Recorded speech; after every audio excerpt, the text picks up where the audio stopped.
ये प्रतिरूप इंपॉर्टेंट है ना।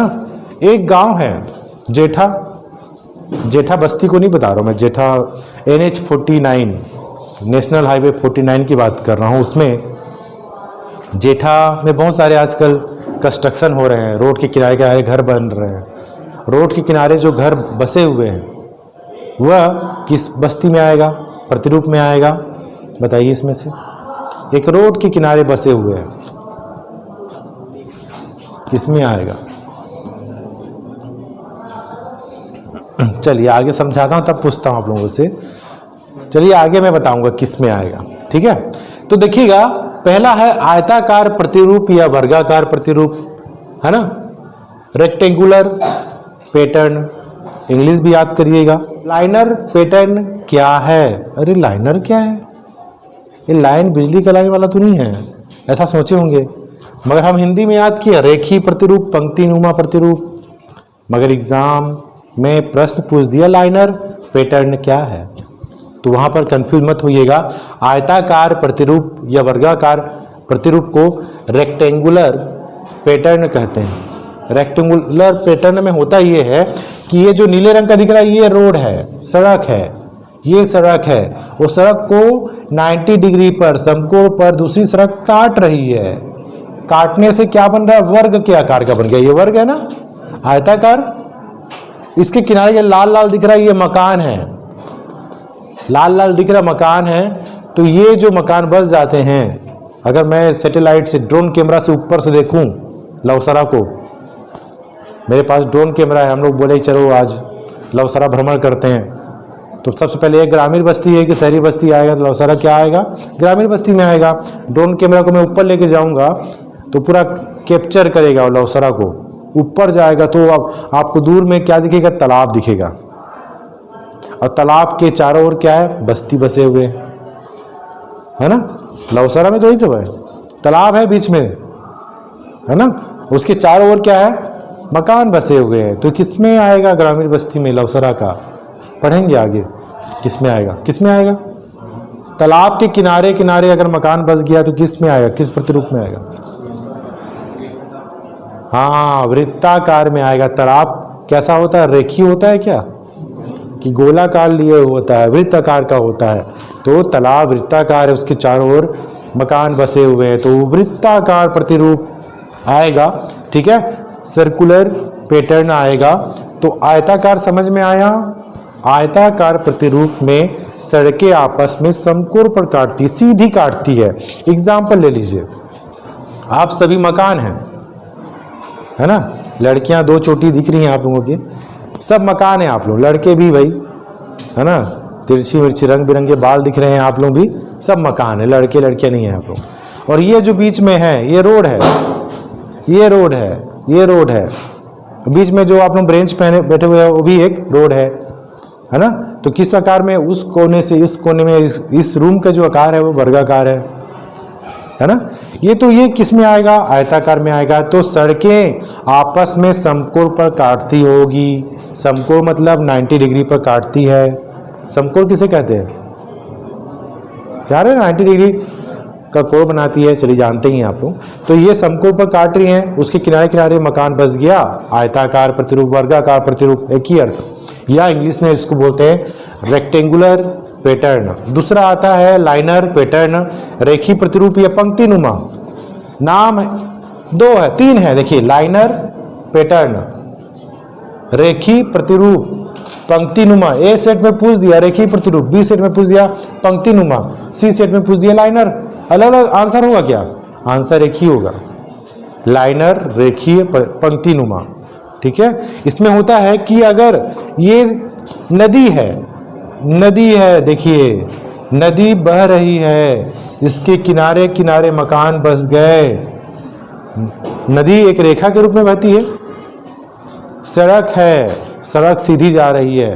मैंने एग्जांपल लिया था जेठा, नेशनल हाईवे 49 पर बसी हुई है ना। नया जेठा जो आ रहा है, जहाँ कॉलेज भी है, स्टेशन भी है, बस स्टैंड भी है। तो ये जेठा जो है वो सड़कों के किनारे बसी हुई है। किस में आएगा? रेखी प्रतिरूप।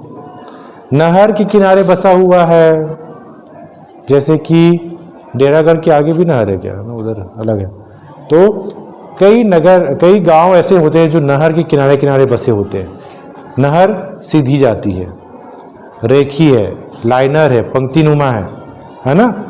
नहर हो, सड़क हो, नदी हो, ये तीनों के किनारे मकान बस जाती है तो किसमें आएगा, रेखी प्रतिरूप, पंक्तिनुमा प्रतिरूप या लाइनर पैटर्न। क्लियर, समझ में आया।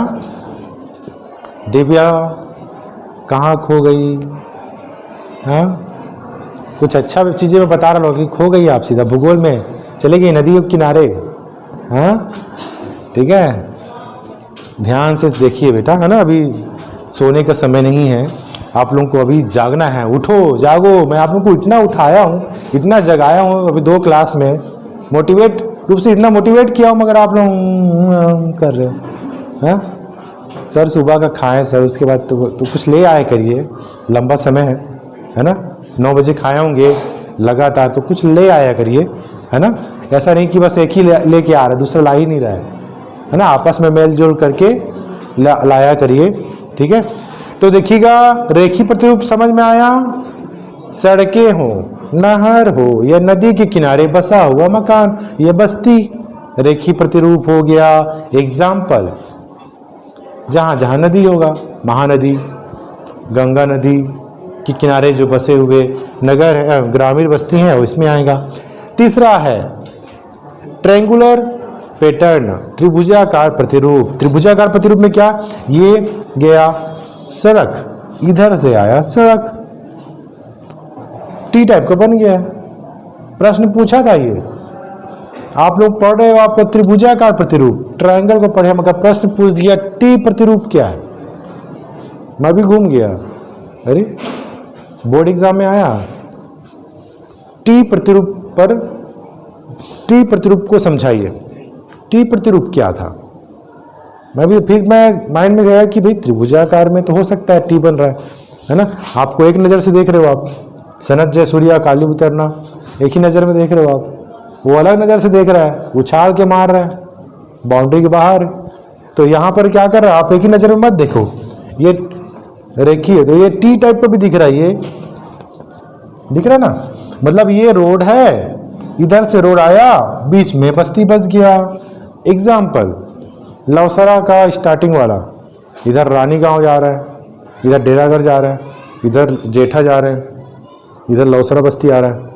क्या हो रहा है वहाँ पर, उधर से सड़क आया, इधर से जेठा सड़क आया, और उधर बस्ती बसे हुए हैं। देखे हो कि नहीं, एक स्कूल का भी है वहाँ पर, स्कूल बसा हुआ है। तो ये त्रिभुजाकार प्रतिरूप। त्रिभुजाकार प्रतिरूप वे प्रतिरूप होते हैं जिसमें सड़कें तिरछी आके कट रही है, तिरछी आके जुड़ रही है, उसके किनारे किनारे मकान बन गया, त्रिभुजाकार प्रतिरूप हो गया। क्लियर, समझ में आया। ट्रायंगल प्रतिरूप, ये टी प्रतिरूप। टी प्रतिरूप पूछेगा तो आपको यही लिखना है, ठीक है। अगला आता है अरि प्रतिरूप। 2 नंबर का पूछेगा प्रश्न, पूछेगा वृत्ताकार प्रतिरूप क्या है, 2 नंबर का।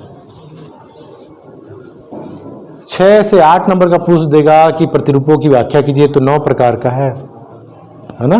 तो देखिएगा अरि प्रतिरूप, अरि प्रतिरूप देखिएगा यहां पर होता ही है कि बीच में चौक है, चारों तरफ सड़कें हैं। कौन सा ऐसा है, चारों तरफ सड़कें जा रही होंगी, बताओ। हाँ, शक्ति का चौक है, अग्रसेन चौक।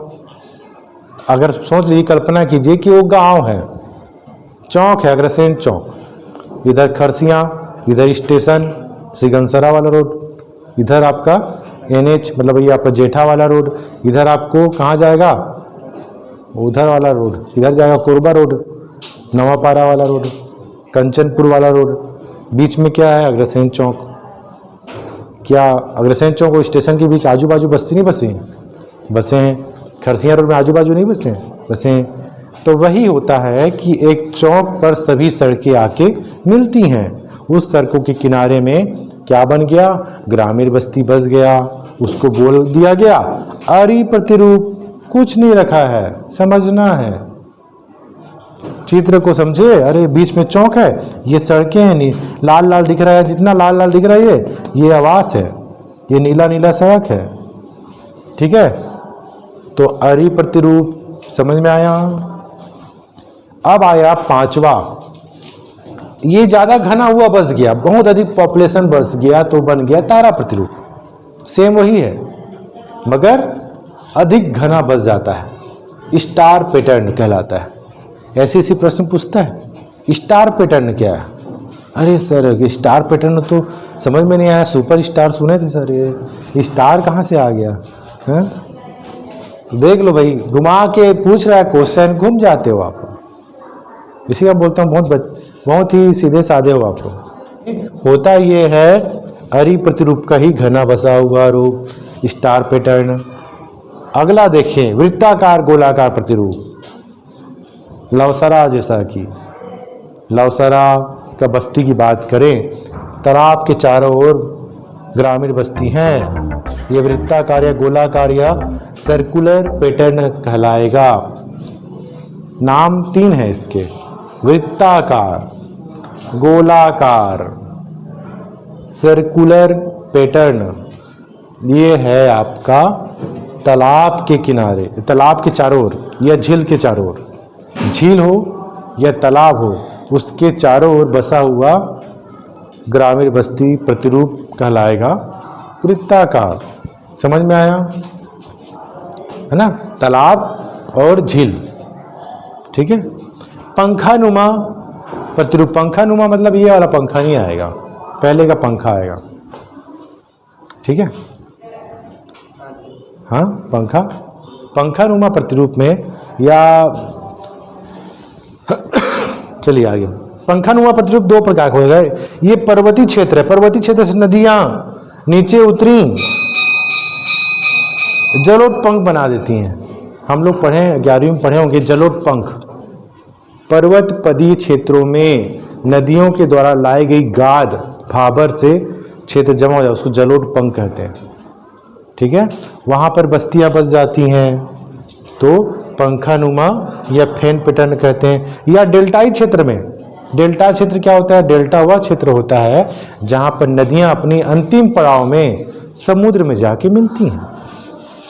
ठीक है, डेल्टा क्या आती है, मैथ्स में पढ़े ना डेल्टा, है कैसा होता है? त्रिभुजाकार होता है, ट्रायंगल नुमा। तो देखिए ये बहुत सारे मुहाने में कट जाती हैं। जैसे मेरा ये पंजा है, एक मुहाना ये बन गया, बीच में गाद, फिर मुहाना बन गया। तो ये समझ लीजिए नदी है और ये पांचों उसके क्या है, समुद्र में आने से पहले फैल जाती है। क्यों फैलती है? स्पीड कम हो जाती है, इसका नदी जिधर ढाल मिलता है उधर बहती है और क्या हो जाती है, डेल्टा का निर्माण करती है। और डेल्टा के आजू मतलब आसपास जो मकान या ग्रामीण बस्ती बस जाती है उसको हम लोग बोलते हैं पंखानुमा या फैन पैटर्न। 7 हो गया। 8वां देखिए चौकोर प्रतिरूप। चौकोर प्रतिरूप में क्या होता है, इसको हम लोग मरुस्थली गांव भी बोलते हैं। मरुस्थल में क्या होता है, विशेषता क्या है? मरुस्थल में पूरा रेत ही रेत है, रेगिस्तान बोलते हैं, मरुभूमि बोलते हैं, इंग्लिश में क्या बोलते हैं, डिजर्ट। तो मरुस्थली गांव में क्या होता है, बहुत सारे धूल या रेत आए मत बस्ती पर, तो लोग क्या कहते हैं, ऊंचा घेराव बना देते हैं, 4 दीवारी का ऊंचा घेराव बना देते हैं और उसके आसपास मकान बस जाती है। क्यों बनाया गया 4 दीवारी? समझ लीजिए इधर से रेत आ रहा है, हवा आ रहा है, गर्मी में आता है कि नहीं हवाएं? आप लोग अभी दिवाली में सफाई भी हो रहा है, घर का पुताई हो रहा है, तो उसमें क्या हो रहा है, पुताई का एक सबूत मेरे पास भी है ना, मेरे घर में पुताई चल रहा है। तो होता ये है कि भाई इतना डस्ट कहाँ से आ गया घर में, जबकि आसपास तो ठीक ठाक है। ये डस्ट कौन लाता है? हवा। रेगिस्तानी क्षेत्र में रेत लेकर आ रही है, बचाने के लिए क्या करे, बाउंड्री बना दे रहे हैं, रेत मत आए वहीं पर रुक जाए, और बाउंड्री के आसपास क्या बस जाती है, बस्तियां। तो उसको हम लोग बोलते हैं चौकोर प्रतिरूप या ब्लॉक पैटर्न। हिंदी में ज़्यादा कन्फ्यूजन है, इंग्लिश याद कर लो, इंग्लिश याद कर लो, बस लाइनर है तो लाइनर ही आएगा। इसमें तो घुमा दिया, पंक्ति नुमा, रेखी और आ जाएगा नया, है ना। अंतिम है 9वां सीढ़ी नुमा प्रतिरूप। सीढ़ी नुमा पर्वतीय क्षेत्र में, पर्वतीय क्षेत्र है, ऊंचा ढाल है, जहां पर ढाल कम होता है वहां पर मकान बस गया। सिक्किम जाएंगे तो देखेंगे आप, है ना। फिर यहाँ पर ढाल बस गया, तो इस तरह के पर्वतीय क्षेत्र में क्या होता है, जो ढाल नुमा जो क्षेत्र होते हैं, सीढ़ी नुमा होते हैं, उसमें मकान बस जाते हैं, ग्रामीण बस्तियां कहलाती हैं। ठीक है, तो ये प्रतिरूप है। प्रतिरूप प्रश्न पूछता है, डायग्राम बनाना है। लड़कियां तो आगे हैं इसमें, बना लेंगी, बना लेंगी। प्रतिरूप है इसमें, तो पहला प्रतिरूप क्या है, चलिए आप लोग ही बताइएगा। पहला प्रतिरूप बताइए, लड़कियां ए वाले बताओ। हाँ, आयताकार प्रतिरूप। बी वाले बताओ, चलो। हाँ, चलिए प्रश्न पूछ रहा हूं मैं कि आप लोग उस गांव से आए हैं जहां पर पूरा तालाब है, बीच में तालाब, चारों ओर आप लोगों का मकान है, कौन सा प्रतिरूप आएगा, कहलाएगा वृत्ताकार। नहर है, नहर के दोनों किनारों में मकान बसा हुआ है, किसमें आएगा, सड़क के दोनों किनारों में मकान बसा है, किसमें आएगा, त्रिभुज में काहे को आएगा भाई, क्या मैं बोला हूं, प्रश्न क्या पूछा हूं, सड़क के दोनों ओर, बस सड़क, एक सड़क है, दोनों ओर बसे हुए हैं तो सड़क भी तो रेखी में ही आएगा। अब जहां पर दो सड़कें आपस में मिल रही हैं, है ना, तो अलग आएगा, है ना। वैसा प्रतिरूप जिसमें मुख्य चौक से चारों दिशाओं की ओर सड़कें निकलती हैं, वो सड़कें निकलती हैं, उसके किनारे किनारे मकान बस गया, किसमें आएगा भाई, हाँ, आयताकार में आएगा, सही बात है। हाँ, चलिए अब ऐसा बताइएगा मकान कि इसमें पर्वत के नीचे पहाड़ है, पहाड़ के नीचे मकान बसा हुआ है, ग्रामीण बस्ती बसा, किसमें आएगा, सीढ़ीनुमा में नहीं आएगा ना, दो ढाल में पहाड़ के ऊपर ही बस गया है, सीढ़ीनुमा में पहाड़ के ऊपर बसा हुआ है। अगर मैंने यहाँ बताया कि कोई डेल्टाई क्षेत्र में या पर्वत के नीचे बसा हुआ है तो क्या कहलाएगा, मैंने उसको, हाँ, पंखानुमा या फैन पैटर्न कहलाएगा। ठीक है, और ग्रामीण बस्ती की विशेषताओं को पढ़े हमने, प्रकार को पढ़ा, प्रतिरूप पढ़ा। प्रतिरूप इंपॉर्टेंट है, इसको आप लोगों को चित्र सहित याद होना चाहिए, एग्जाम्पल भी याद होना चाहिए। अब इसके बाद अगला टॉपिक आता है कि ग्रामीण बस्तियों के क्या कार्य है। आप लोग गांव से आते हैं, क्या कार्य है भाई, गांव वाले क्या काम करते हैं बताओ, यही लिखना है। शहरों को दुग्ध पदार्थ, जो शहर है आसपास जो है शक्ति है शहर, उसको क्या सप्लाई करता है, दूध, कच्चे माल सप्लाई करेगा। ठीक है, कार्यों में और बहुत सारे प्राथमिक क्रियाकलाप से जुड़े होते हैं। और क्या समस्या है भाई, ग्रामीण बस्तियों की क्या समस्या, आप लोग गांव से आते हैं, कुछ कुछ समस्याएं होती होंगी, क्या समस्या है, हाँ, लाइट की समस्या, क्या और क्या क्या समस्या है, बिजली आपूर्ति की समस्या, बोल, लाइट नहीं लिखोगे आप, उसको लिखते, हाँ, बिजली आपूर्ति की समस्या होगी। चलिए, और अरे देख के मत बताओ, दिमाग चलाओ ना, दिमाग चलाना है। 12वीं हायर सेकेंडरी स्कूल है, हायर सेकेंडरी में पढ़ रहे हैं आप लोग, मेहनत कहीं बेकार नहीं होता, वो काम आता है। तो आज हमने देखा मानव बस्ती का विभाजन किया, दो प्रकार का है, ग्रामीण बस्ती, नगरीय बस्ती। नगरीय बस्ती को हम लोग पढ़ेंगे बाद में। हमने विशेषता को देखा, हमने प्रकार देखा, हमने प्रतिरूप देखा, कंफ्यूज मत होइएगा प्रकार और प्रतिरूप में। प्रतिरूपों को हमने 9 प्रकार को जाना, और ग्रामीण बस्ती के क्या कार्य हैं समझा, और क्या समस्या हैं। समस्या बहुत सारे हैं, आप समझ सकते हैं, क्योंकि यहाँ जो मकान होते हैं सुनियोजित होती है, सड़कें सकरी होती हैं, कच्ची होती हैं, नल निकासी, जल व्यवस्था नहीं होती यहाँ पर, और यहाँ पर कभी हैजा फैल गया, कहीं पर महामारी फैल गया, उससे भी बचाव के लिए स्वास्थ्य सुविधा नहीं है, शिक्षा सुविधा नहीं है ना, और यहाँ पर यातायात की सुविधा का भी अभाव होता है। यहाँ पर बेरोजगारी की भी समस्या है, कोई विशेष 12 महीने में 6 महीना रोजगार मिलेगा, मतलब खेतों में बिजी रहते हैं, 6 महीना खाली हो जाते हैं, पलायन ज़्यादा होता है, पलायन भी एक समस्या है। तो इस प्रकार से आज हमने टॉपिक देखा मानव बस्ती भाग 1 के अंतर्गत। भाग 2 में हम लोग देखेंगे नगरीय बस्तियाँ, नगर के प्रकार, आकार के आधार पर पढ़ेंगे हम लोग। उसमें पढ़ेंगे, क्या पढ़ेंगे, पूर्वा, पल्ली, नगरी, गांव, कस्बा, है ना, महानगर, सन्नगर, विराटनगर, मेगालोपोलिस पढ़ेंगे, बहुत सारी चीज़ें पढ़ेंगे। सन्नगर क्या है, इंपॉर्टेंट हो गया। यानी कुल मिला के काफ़ी इम्पोर्टेंट टॉपिक है, घर पर जाइएगा, पढ़िएगा, ठीक है।